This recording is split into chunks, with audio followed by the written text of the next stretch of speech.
Please make sure your cell phones are turned off, and remember there's no video recording allowed. At this time, we're going to take an opening statement from Coach Oats, and then we'll have questions for the student athletes. Yeah, we wanted to turn up our defensive intensity. Thought we did. You know, our ball pressure, official box score has us 29 points off turnover, so I thought our ball pressure caused them some problems. Our plan was to try to keep them out of transition, get them off the three-point line, pressure the ball on defense. On offense, I thought we could attack them a little bit better downhill than we had in the past. Obviously it's a thinner Kentucky team. They've got a lot of injuries, with Butler out, Robinson has been out on the year. And then Oweh, I think, got hurt a little bit. He only played 20 minutes. So we were fortunate that, they weren't as deep as us. I thought our transition could get to them, and I think we ended up breaking them there towards the end of the first half, early second half. But, these guys played great. It's the best game Jarin's played all year, I think. She's peaking at the right time. Labaron's peaking at the right time. We were able to rest some of our older guys, and we're going to need them against Florida. So, we earned the double bye, which I think helped us tonight. Kentucky played last night. They didn't look as fresh as we did. And then we were able to build the lead up, and nobody played more than 30. Sears is pretty durable. So outside of Sears, Labaron's pretty young. Nobody else played more than 26 minutes, so it was nice for us to be able to get some rest for our guys tonight. Okay, we'll take questions for the players. Please raise your hand and state your name and affiliation. We'll start right here to the left. Ryan Hennessy, NBC 13 in Birmingham. Labaron, just to be hot at the right time in this tournament, how big is that? What is your confidence level right now? It's going to help us, in the long run because, I can get the guys going on defense, and I just get in that mentality to just go out and, take it all in and be locked in on defensive end. So once I do that and major at that, everybody, all the guys going to be locked in together. Up front. Jarin, Coach Oats a few times this season has said he wants to see this team play good defense and take care of the ball in the same game. It seems like y'all really did that tonight, and you feel like that was a big key as well. Yeah, it was a big key. Taking care of the ball, being aggressive, going out and making plays, running in transition again. That's a big thing with our offense and stuff. So yeah, that's the main thing, especially with us struggling with turnovers throughout the season. That was the big emphasis for the game today. All right, up front, right. Katie Wyndham, Bama Central, for both of you. The team only made 2 threes in the first half. Just kind of what gave y'all the confidence to keep shooting in the second half? Coach O said it all the time, about just locking in. And if you're not making threes, you got to find some way else to impact the game. So, they emphasize offensive rebounding, getting in and help rebounding, helping the bigs, and just play hard on defense and just control what you can control. So that's a great thing. In the back.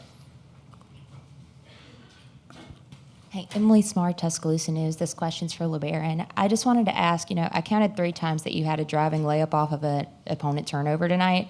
It seems like you've really fed off of that energy from plays like that a lot this season. Is that one of your favorites to make? I call it lucky plays because, when I'm guarding somebody else and I can just turn around and see the ball loose and grab it and just see a blur in the open floor, that's going to be easy for me. So, but, that's because of my teammates turning them over and I get the chance to go down and lay the ball up. So I credit them the most. To the right, front. Drew DeArmond, WZZN Radio, Huntsville, Alabama. This is for Jarin. Coach Oats had talked earlier this week about needing you. He thought you were due to break out. Kind of talk about your game tonight and the rhythm you got into offensively. Yeah, just going out there and being confident, going out there making plays. I feel like, just being confident and making plays, knowing my teammates have my back, and I feel like that's really helped me, especially in this game. Just being confident out there. Back to the front. For Jarin, this is the 3rd time y'all have beaten Kentucky this season. Just kind of what does it say about that y'all were able to do that and kind of where y'all are as a program? Yeah, our guys are really good. Again, it's really tough to beat a team 3 times. So, that shows our mental strength. And Kentucky's a great team. So, I feel like it really shows. Yeah, our strength of our team and our mental strength.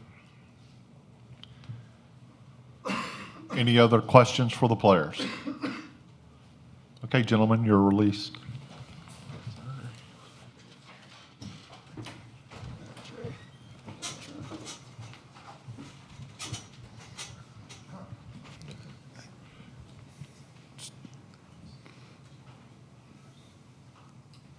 Okay, we'll start here to the left.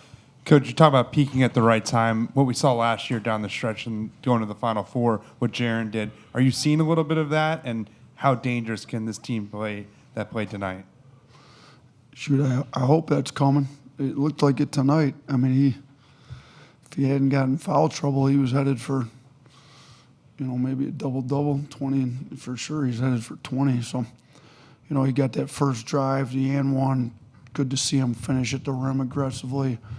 Stepped up to the line, some confidence, and knocked it in. Then he went 3 of 5 from 3. He had some unfortunate fouls that kind of limited his playing time. But yeah, shoot, he's an X factor for us with his size, athleticism, the way he can kind of play the 3 and 4. He put him at 6'10" at the 3. He's been great on some of these perimeter players with his size all over him. So when he's playing as well as he was on offense and able to do what he does on defense, I think he's a big X factor for us moving forward. Up front. Ben Roberts, Lexington Herald leader.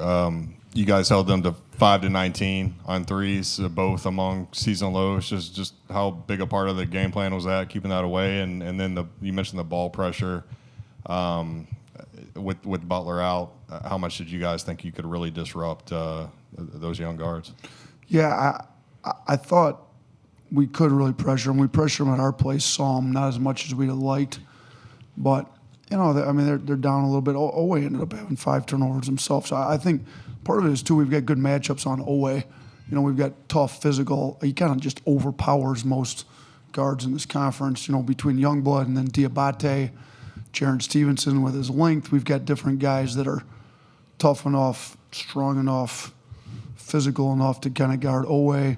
So we did a good job on him. And then some of the other younger guys I thought didn't handle the pressure, maybe as well.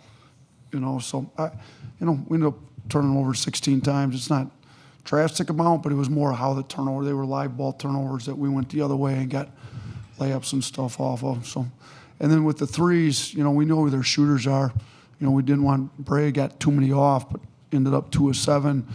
We didn't. Perry only got 3 off. Kind of looking at Brea, Perry, and then Almanor 0 for 2, and then Trino 0 for 4. Those are the 4 we really tried to focus in on.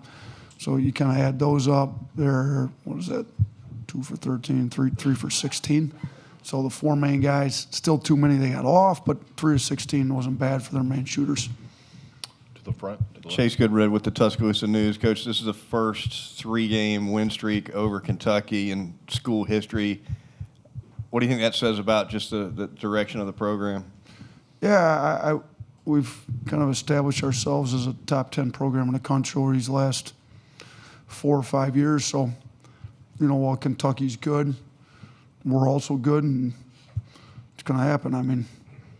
Hopefully there's some other teams we can rattle off some winning streaks against. But, and this Kentucky team's a little, they've got a lot of injuries. They're a little, they're not to full strength. We know that. So, but it's nice to get 3 of them. We had the home and away with them this year, and we're fortunate enough to get, now that they were a lot closer to full strength. I think they had everybody at their place. That was a big win. And now that they're kind of down, especially in our backcourt, I thought our guards really took advantage of the fact that they were a little thin in the backcourt tonight.